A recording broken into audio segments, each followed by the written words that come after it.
Assalamualaikum dan salam sejahtera. Saya Hafiz Omar. Mari kita bincangkan keadaan pasaran untuk euro dan pound hari ini pada 12 Januari 2024. Seperti yang kita boleh lihat pada carta, euro menghabiskan separuh pertama hari ini dalam saluran sisi yang sempit. Situasi yang sama diperhatikan dalam pound British yang cepat pulih selepas beberapa tekanan menurun. Pasaran sedang menunggu data inflasi di Amerika Syarikat yang menunjukkan harga pengguna melepasi jangkaan penganalisis meningkat sebanyak 0.3% pada bulan Disember berbanding pertumbuhan 0.1% pada bulan November.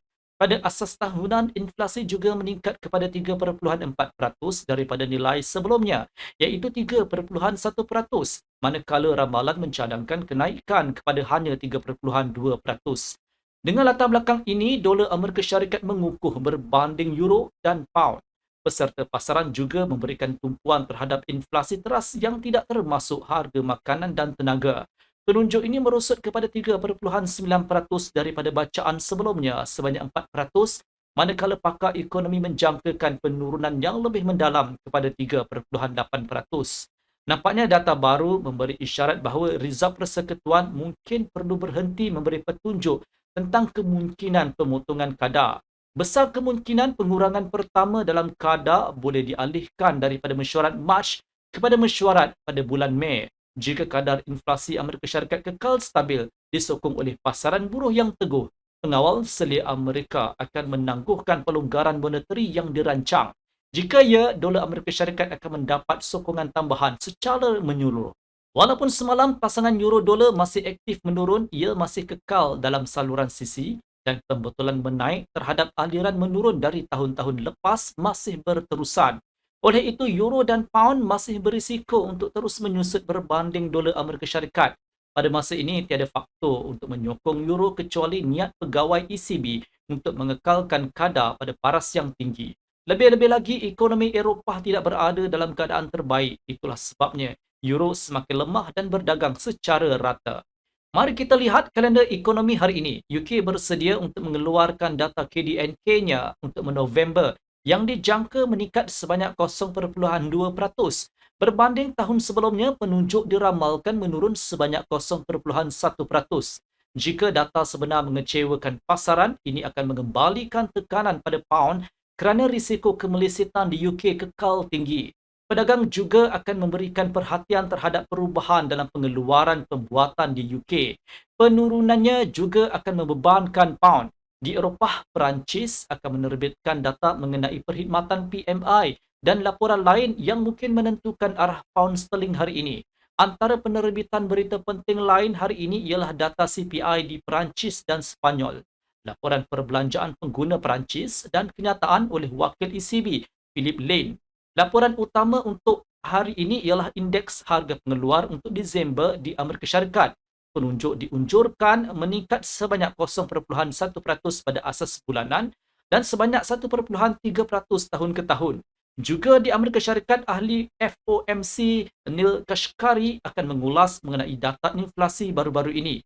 Jika beliau menyuarakan pendirian hawkish yang sederhana dan mengesahkan keperluan untuk mengekalkan kadar lebih tinggi untuk lebih lama, dolar Amerika Syarikat pasti akan mendapat tempat. Sekarang mari kita teruskan ke analisis teknikal. Pasangan euro dolar didagangkan dalam saluran sisi. Pulse breakout di 1.0956 akan mewujudkan titik masuk ke posisi pembelian. Jika penurunan harga melindungi tahap 1.0996, ini akan menandakan titik masuk ke posisi penjualan. Sekiranya kenaikan harga berundur ke tengah saluran sisi, penembusannya dan ujian semula akan membawa kepada penurunan ke arah tahap 1.0912 atau 1.0879. Pada ketika ini, saya mempertimbangkan untuk membeli selepas rebound dengan menjangkakan pembetulan 30 sehingga ke 35 pips. Pembelian boleh dibuka pada 1.0912 dan 1.0956 hanya selepas false breakout.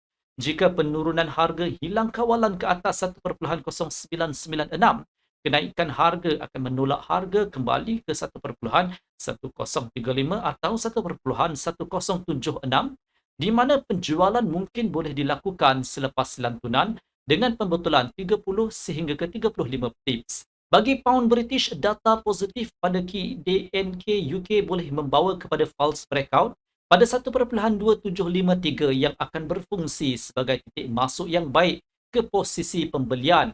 Kenaikan harga berkemungkinan mensasarkan tahap seterusnya pada 1.2789.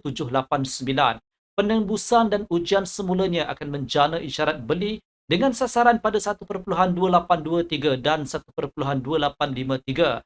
Pada ketika ini, saya akan mempertimbangkan untuk menjual pasangan tersebut selepas rebound dengan jangkaan pembetulan 25 sehingga ke 30 pips. Penjualan boleh dibuka di 1.2823 atau 1.2789 hanya selepas false breakout.